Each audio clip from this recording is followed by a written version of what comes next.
Bismillahirrahmanirrahim. Assalamualaikum warahmatullahi wabarakatuh. Alhamdulillah. Wassalatu wassalamu ala sayyidina Rasulillah wa ala alihi wa sahbihi wa man walah. Wa la hawla wa la quwata illa billahil aliyyil azim. Innaka la ilma lana illa ma 'allamtana innaka antal alimul hakim. Wa qala al muallif wa damana fihi wa bil fidarini ila an qala al babu tsalits fi ma'rifatil aqli war ruhi wan nafs. Ilam hadakallahu ta'ala annal aqla war ruh wan nafs thalathatu arwah. Thalathatun arwah lataib ruhaniyat. Rakabah Allah ta'ala. Ramadan meninggalkan kita. Apakah Ramadan itu pasti akan datang? Itu bukan pertanyaan. Itu enggak perlu ditanya. Ya, bisa menemui bulan Ramadan. Belum tentu kita bisa. Ya. 1 bulan penuh sudah kita lalui. Magat fat. Amal sunnah kita dijadikan menjadi wajib. Selama 30 hari. Tidur kita dijadikan ibadah. Ini sesuatu yang luar biasa dari Allah Subhanahu wa taala. Kita minta kepada Allah, insyaallah Allah kasih kita panjang umur, dalam keadaan sehat walafiat, bisa bertemu lagi dengan bulan Ramadan. Amin ya rabbal alamin. Dijelaskan di dalam kitab Al-Qirtas fi ma'rifatil aql war ruh wan nafs. Ada 3 hal yang harus kita ketahui. Dan ketiga-tiganya itu ada dengan kita. Yang mana ketiga-tiganya ini ciptaan Allah yang luar yang apa? Ibaratnya itu yang sangat detil, teliti, kecil tapi punya makna besar. Makanya ada kalimat Ar-Rahman sama Ar-Rahim. Ini 2 kalimat mempunyai makna yang berbeda.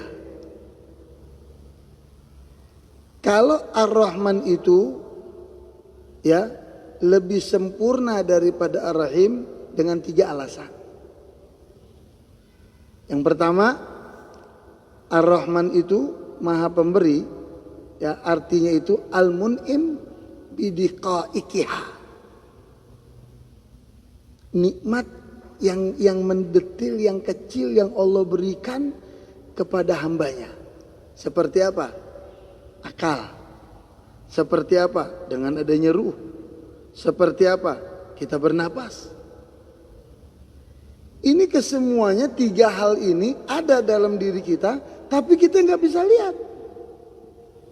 Atau kalau keluar ruh dari diri kita, nggak ada juga yang bisa lihat. Makanya wa yas'alunaka 'anir ruh qul ruh min amri rabbi. Nah sekarang ada orang dalam keadaan sakaratil maut. Ya, pernah terjadi oleh penelitian para dokter. Dia pengen tahu ini ruh yang keluar dari tubuh manusia ini bentuknya seperti apa, warnanya apa, keluarnya ini ruh lewat mana. Dia pengen teliti. Orang itu Pak, kalau nggak punya iman, makin tinggi ilmunya, makin keblinger. Makin tinggi ilmunya, makin keblinger. Semua dia pengen tahu. Padahal pengetahuan yang Allah berikan sama dia itu terbatas. Ilmu dan akal yang Allah berikan kepada hambanya itu terbatas. Wa ma utitum minal ilmi illa qalil. Tidaklah aku berikan kepada kalian ilmu kecuali apa kata Allah? Sedikit. Dikit. Makanya di saat Nabi kita Muhammad SAW ditanya dengan sahabat, ya Rasulullah, sebesar apa, sebanyak apa ilmu yang Allah berikan kepada kamu? Coba lihat nih. Jawaban Nabi, coba kata Nabi apa? Ilmu yang Allah berikan kepada aku, ya, satu tetes air yang jatuh dari jarum. Jarum itu dicelupkan di air laut, diangkat itu jarum, netes satu tetes air dari jarum, itulah satu tetes ilmu yang Allah berikan kepada aku, kata Nabi. Pertanyaannya, kira-kira air laut kalau diambil setetes jarum berkurang apa enggak?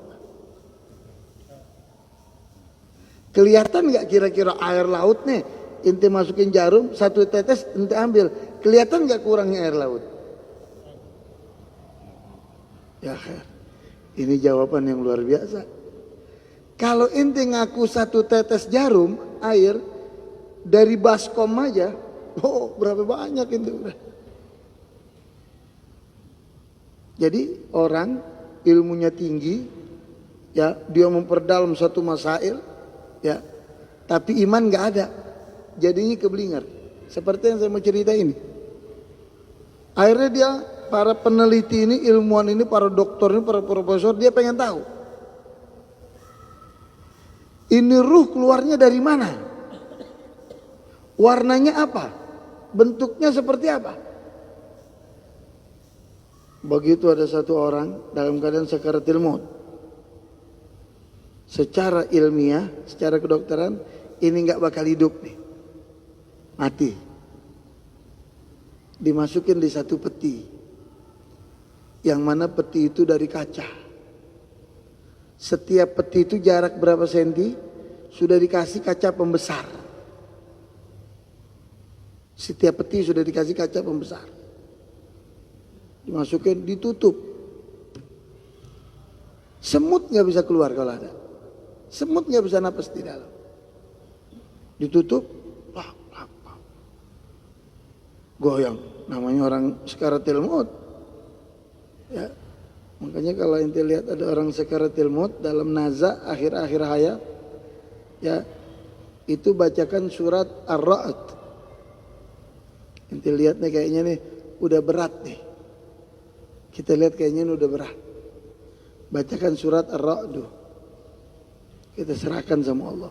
Apa yang Allah mau kita ikhlaskan. Akhirnya goyang. Yang di dalam peti nih.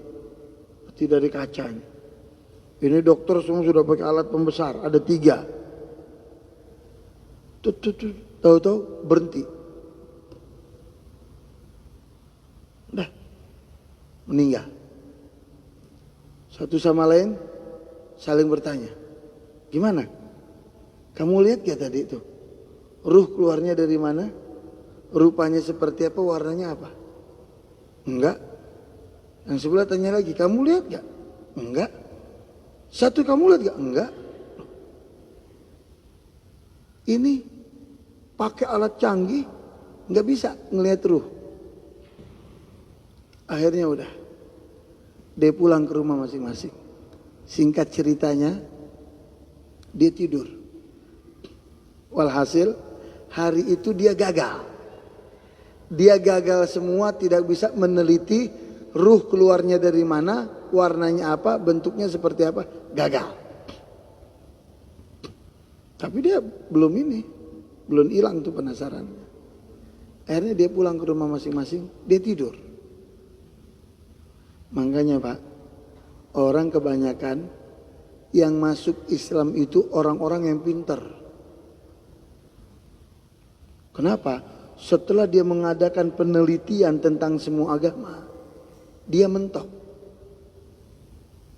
Di Islam yang bisa menerima, baru dia masuk. Tapi kebalikan, aneh. Kita yang udah dikasih nikmat sama Allah, iman dan Islam, murtad karena sekardus Indomie, sekarung beras. Coba. La ilaha illallah Muhammad Rasul. Akhirnya udah, dia pulang ke rumah masing-masing, dia tidur Pak. Dia tidur, tiga-tiganya dikasih mimpi yang sama oleh Allah. Apa mimpinya? Masalah ruh. Dia mimpi, dia masuk ke toko kitab, dia beli Al-Quran, lalu begitu dia beli Al-Quran, dia langsung buka itu Al-Quran, di situ jawabannya masalah ruh. Udah, pagi-pagi dia bangun dari mimpi, dia ke toko buku, dia cari Al-Quran.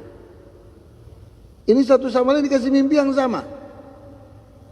Sekarang kalau kita mau mimpi sesuatu, bisa gak mimpi sesuai kemauan kita? Bisa. Semua kehendak Allah. Sama mimpi. Dia pengen ngumpetin jawabannya. Dia ke toko buku, dia beli Al-Quran. Begitu dibuka, lihat, ada di situ ayat Al-Quran. Wa yas'alunaka 'anir ruh qul ruh min amri rabbi. Kalau ingin menanyakan masalah ruh, maka ruh itu urusan sang pencipta Allah Subhanahu wa ta'ala. Akhirnya udah. Yang satu begitu juga sama. Ayat itu. Yang satu sama. Akhirnya dia lihat tafsirnya semua masalah ruh. Dia lihat tafsirnya. Setelah berapa hari, dia bilang, aku sudah tahu jawabannya. Masalah ruh. Yang satu juga bilang, aku juga sudah tahu. Yang satu bilang, aku juga sudah tahu. Dari mana jawabannya? Dari kitab suci Al-Quran. Yang ini sama dari Al-Quran. Ini sama dari Al-Quran. Akhirnya ketiga-tiganya masuk Islam bareng-bareng. Nah, di sini akan kita bahas, ya. Pertama kita bicara mengenai akal. Ya. Akal itu, Pak, Allah berikan kepada kita untuk kita gunakan di mana jalannya. Hidup itu hanya ada jalan kanan dan kiri, depan dan belakang. Itu nggak ada. Ya. Kalau itu suruh orang jalan ke depan, nggak ada dia terbang, nggak ada. Itu hidup. Dan di akhirat itu memberikan kesimpulan daripada hidup yang kita lakukan di dunia. Kesimpulan yang Allah berikan hanya ada dua. Dalam Al-Quran Allah katakan walaqad hadainahu najdain wa ashabul yamini ma ashabul yamin wa ashabus shimali ma ashabus shimal. Hanya ada dua jalan kata Allah. Surga dan neraka. Kanan dan kiri. Ini kesimpulan. Jadi nanti di hari kiamat kesimpulan hidup kita dari semenjak Allah taruh ruh di dalam perut kita, kita di rahim ibu kita. Allah taruh ruh. Kemudian kita lahir sampai kita meninggal. Usia kita 60, 70 misalnya. Itu hanya dua kesimpulannya. Surga atau neraka. Gak bisa keluar dari itu. Mana yang kita mau? Yang kita mau mana? Lihat hidup Anda. Karena hidup itu menjadi gambaran hidup kita di akhirat nanti. Hidup menjadi gambaran di lubang kubur kita nanti. Wa ma hadhihi dunya illa bidarin igamatin wa ma hiya illa katariji ila al-watan. Itu. Yang kedua ruh, yang ketiga nafas. Ya, ketahuilah sesungguhnya akal, ruh dan nafas ini, ketiga-tiganya ini ciptaan Allah Subhanahu wa taala, al-lataif ruhaniyat. Ya, sesuatu yang sangat kecil, yang sangat lembut ciptaan Allah, yang tidak ada satu orang pun bisa mengetahuinya. Raqaballahu taala fil insan. Ketiganya ini Allah berikan kepada manusia. Ya. Dengan bigudrati wa iradati. Semuanya ini berjalan ini tadabburuhu. Ketiganya ini bisa berfungsi. Akal, ruh, nafsu itu, nafas itu bisa berjalan dengan keinginan Allah, dengan kehendak Allah, dengan kekuatan Allah. Jadi kalau Allah ingin kehendaki ruh itu berhenti, ya berhenti. Kalau Allah ingin kehendaki nafas itu berhenti, ya berhenti. Kalau Allah ingin rubah akal seseorang itu, ya berubah. Jadi nggak ada. keimanan yang bisa mengendalikan tiga ini, Pak.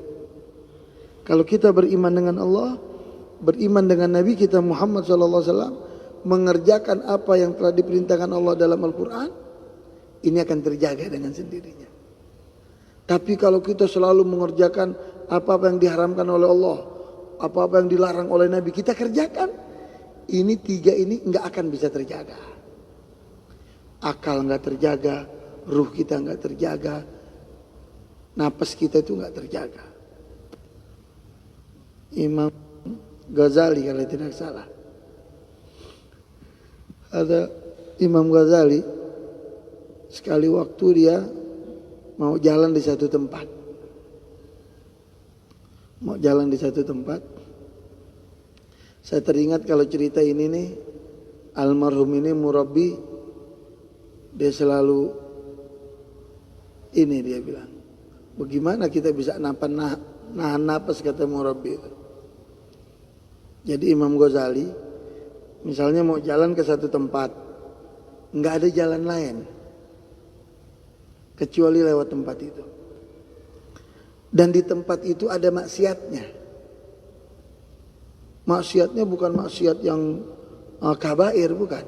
Tapi maksiatnya ada orang yang bermain lahwal, yang lalai. Ada yang main gitar. Ada itu kan permainan yang menyebabkan lalai. Situ. Akhirnya Imam Ghazali kalau dia lewat itu nggak ada jalan lain. Kalau ada jalan lain dia muter tuh, biar jauh dia muter. Dia nggak mau jalan di tempat yang di situ ada maksiat. Apalagi di situ ada perjudian, ada pelacur. Kalau nggak ada jalan lain, dari jarak berapa meter tuh dia tarik nafas yang jauh. Begitu dia tarik nafas, dia jalan cepat. Dia lewatin tempat itu tuh yang maksiat itu. Udah dia lewatin, udah jauh, baru dia nafas lagi. Ditanya sama muridnya, ya Syekh, kenapa kok nggak napas selama jalan itu? Kata Imam Ghazali apa? Iya, aku nggak mau napas aku ini aku keluarkan di tempat yang di situ ada maksiat Allah. Takut akan dipertanggungjawabkan di hari kiamat oleh Allah. Di mana kamu keluarkan napas itu yang nikmat luar biasa. Karena di hari kiamat nanti, Pak, setiap napas itu terhitung oleh Allah. Selama kita hidup berapa kali kita menghirup udara, berapa kali itu kita mengeluarkannya. Setiap napas kita dihitung di hari kiamat. Nariknya dihitung, ngeluarinnya dihitung. Ente dari tadi habis sholat subuh sampai sekarang berapa kali napas? Ada yang bisa ngitung? Di hari kiamat dihitung sama Allah. Ini urusan napas dihitung sama Allah di hari kiamat. Bagaimana amal kita? Ya. Adapun akal itu, fahuwa nurun syarif. Akal itu ialah cahaya yang sangat mulia, yang sangat lembut. Ya. Minar ruhi wa nafas. Ya. Jadi Allah ciptakan itu, akal itu dari cahaya Allah yang sangat mulia, yang lembut, yang mana adanya akal itu dengan bebarengan dengan adanya ruh dan nafas. Jadi kalau orang sudah meninggal, ruhnya nggak ada, ya, nafasnya nggak ada, ya, nafsu tuh, keinginannya nggak ada. Ya, itu akal nggak ada. Ini orang udah meninggal, udah nggak ada lagi akalnya. Berarti di situ keberadaan akal itu dengan adanya dua, dengan adanya ruh dan dengan adanya nafsu. Makanya kalau ada orang bilang begini, Habib, saya udah nggak punya nafsu, saya sudah ahli ibadah, tiap malam saya qiyamul lail. Amal saya banyak, saya sudah nggak punya nafsu, Habib. Kata Imam Ghazali, orang yang ngomong sudah nggak punya nafsu, itu dia punya nafsu katanya. Ya. Orang yang sudah nggak punya nafsu bilang setan nggak bisa goda dia udah tergoda sama setan. Jangan. Nabi Allah Adam kurang apa coba? Nabi Allah Adam kurang apa? Nabi dari surga dikeluarkan oleh Allah ke dunia. Apalagi ustadz, kiai, ulama, ya itu setannya lebih gede. Iya, begitu.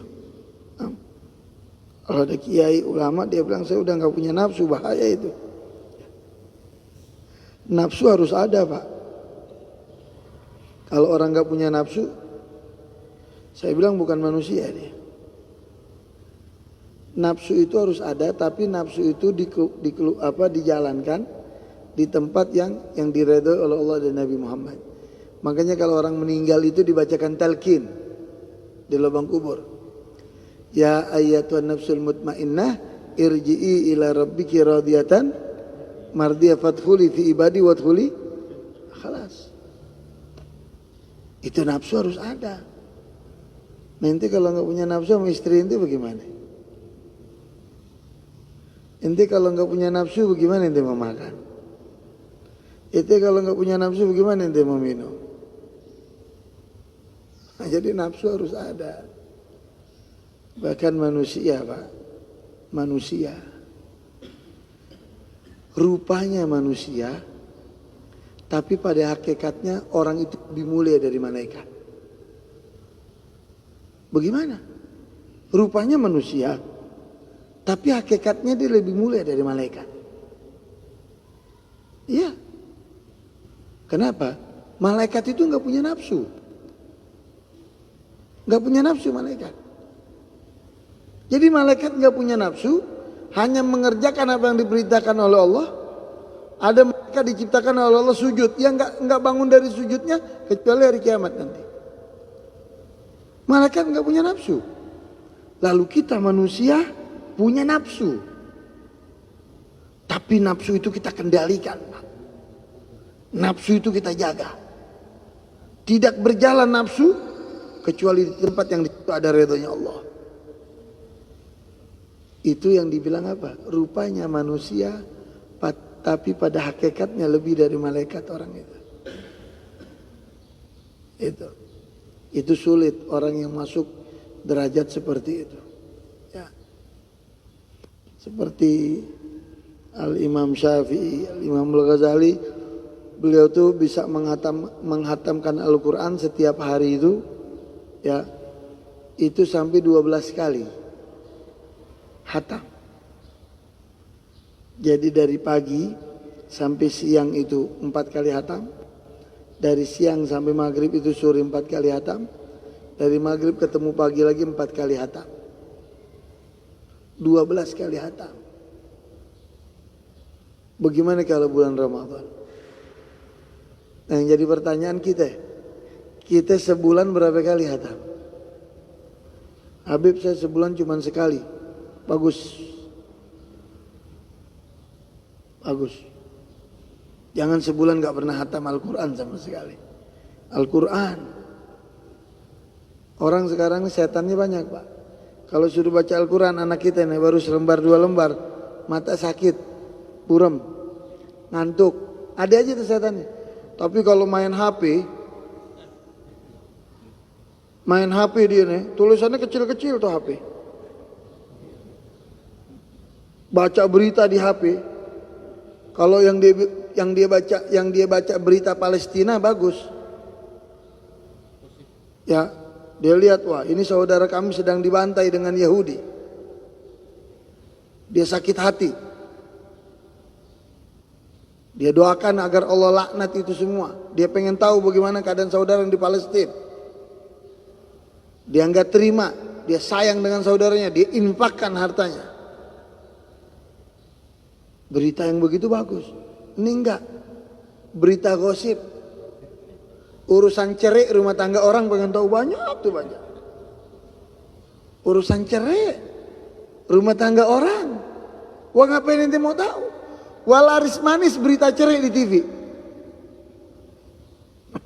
Wa min husni islami mar'i tarkuhu ma la ya'ni. Kesempurnaan iman seseorang dia tinggalin yang enggak ada urusan sama diri dia. Urusan rumah tangga orang ada urusan sama ente? Enggak ada. Enggak usah tahu. Ya. Kemudian min nurul aqal al kamil aqdam alladhi halaqallahu la min an-nur wajhil akram. Kama qadama fil bab al-awwal alladhi qabla hadha. Wa masdar fa'al wa ruhaniyat min ruhil alm alladhi dzakarnahu annahu awsal al-arwah kullah.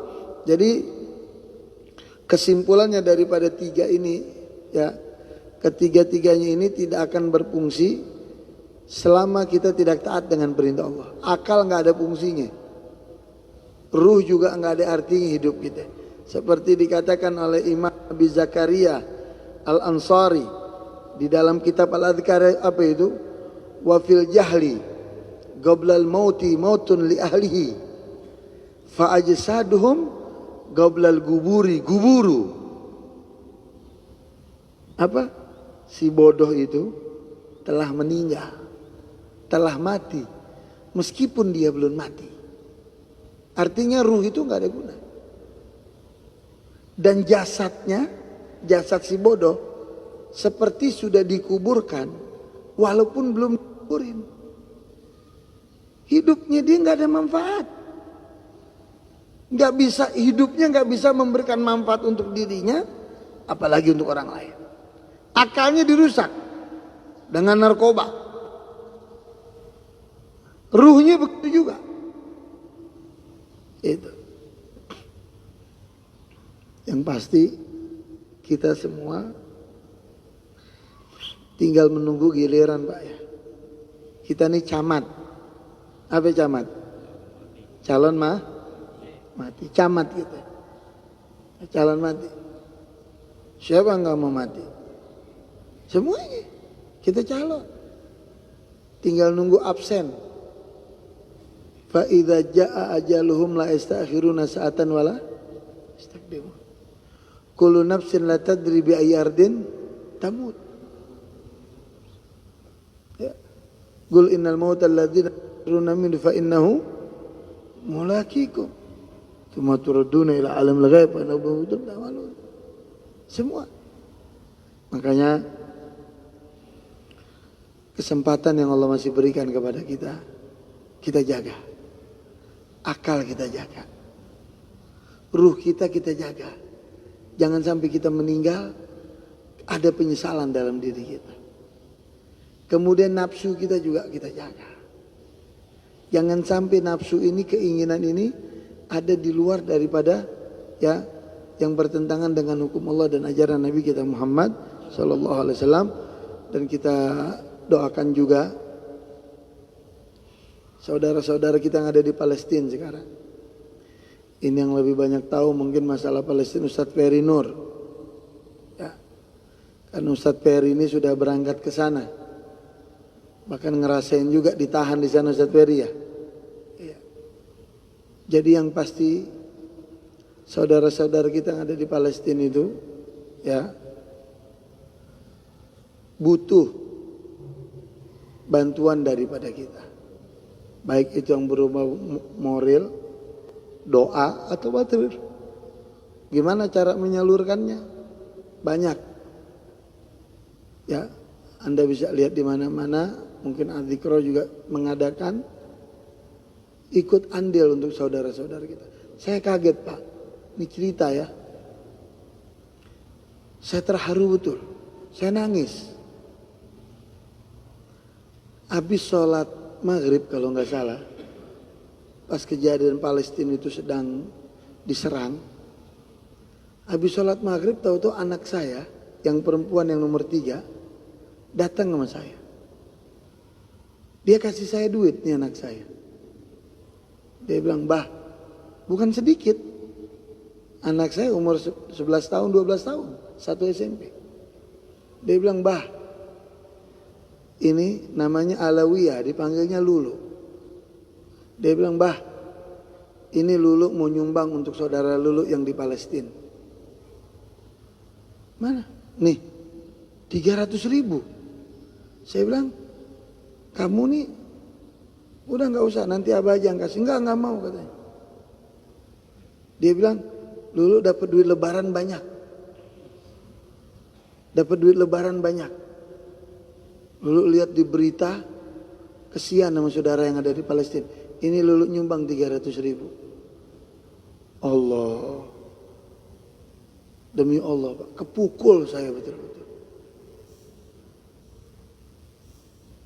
Jadi itu saudara-saudara kita yang di sana, kita mesti ada prihatin. Itu Masjidil Aqsa itu kalau ada orang bilang, ada pejabat negara atau ada mantan pejabat negara yang bilang, itu Israel dengan Palestina itu nggak ada urusannya dengan kita orang Indonesia.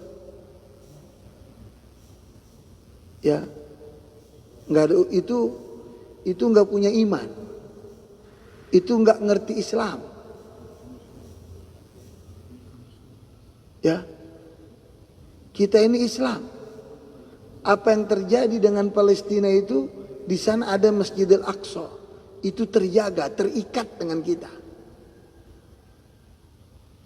Kalau kita bilang begini, untuk apa kita berhubungan dengan Cina? Ya, itu bisa. Kenapa? Karena Cina itu enggak tersebut dalam Al-Quran.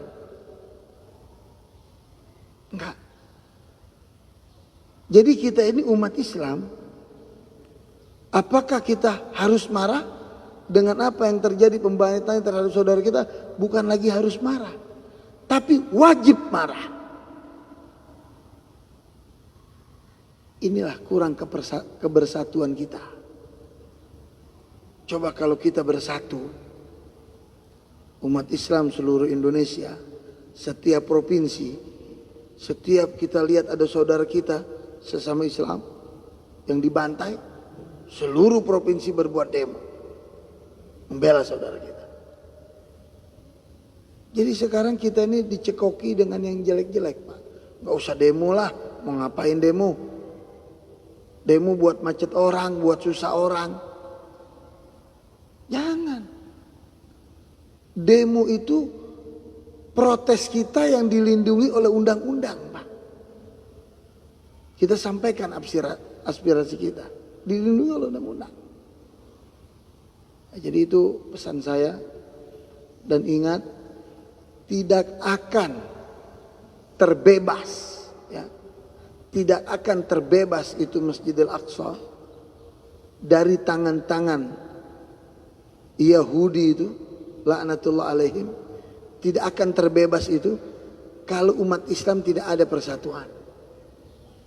Khususnya yang di Timur Tengah, di Jaziratul Arab. Kalau mereka tidak bersatu, tapi tidak akan itu Masjidil Aqsa hancur. Karena janji Allah dalam Al-Quran. Enggak. Ya. La ilaha illallah. Kita lihat bagaimana anak-anak kecil yang jadi korban. Tapi luar biasa, Pak. Nah, itu saudara kita yang di Palestina, beraninya luar biasa anak-anak kecil. Cuma dengan modal batu, dia sambit itu tentara, megang AK-47. Perempuan begitu gagah berani, dia telah membunuh suaminya, membunuh anak-anaknya. Dia ludahi. Itu satu pembelaan diri. Ingat, orang-orang Yahudi nggak akan diam dengan umat Islam. Kalau kita tidak mengikuti kemauan dan keinginan mereka. Allah sudah katakan dalam Al-Quran, walan tarda ankal yahud wan nasara hatta tattabi'a millatahum. Ya. Nah, semoga Allah berikan keberkahan kepada kita semua. Allah tolong saudara-saudara kita yang ada di Palestina. Allah berikan kemenangan. Allah hancurkan itu orang-orang Yahudi dan musuh-musuh Islam. Dan Allah berikan kekuatan persatuan terhadap umat Islam dunia. Dan kita minta kepada Allah Subhanahu wa taala agar kita umat Islam Indonesia diberikan kekompakan, diberikan persatuan, dan kita minta kepada Allah Subhanahu wa taala agar Allah menjaga negara kesatuan Republik Indonesia. Allah jaga ulama-ulama kita, Allah jaga para guru-guru kita, Allah jaga para kiai kita, Allah jaga para habaib kita. Allahumma rzuqna husnul khatimah fi akhir hayatina, amin ya rabbal. Semoga Allah berikan keberkahan kepada kita, Allah pertemukan kita kepada Ramadan yang akan datang, amin ya rabbal alamin. Kita tutup dengan talqin dzikir. Qala Rasulullah sallallahu alaihi wasallam, afdalu ma qultu ana wa nabiyyuna min qabli, la ilaha illallah, ilaha illallah, la ilaha illallah, Muhammadur Rasulullah sallallahu alaihi wasallam. Kalimatu haqqin alaina nahya wa la namut wa la nub'ats insyaallah ta'ala minal aminin, minal aminin, minal aminin bi rahmatika ya arhamar rahimin. Rabbi fanfa'na bi barakatihim wa hadina al-husna bi hurmatihim wa amitna bi darajatihim wa mu'afatihim minal fitani. Ya Allah, hidupkanlah kami dengan kalimat la ilaha illallah, matikan dengan kalimat la ilaha illallah, bangkit di padang mahsyar dengan kalimat la ilaha illallah, satukan di hari kiamat bersama ahli la ilaha illallah, di bawah bendera la ilaha illallah.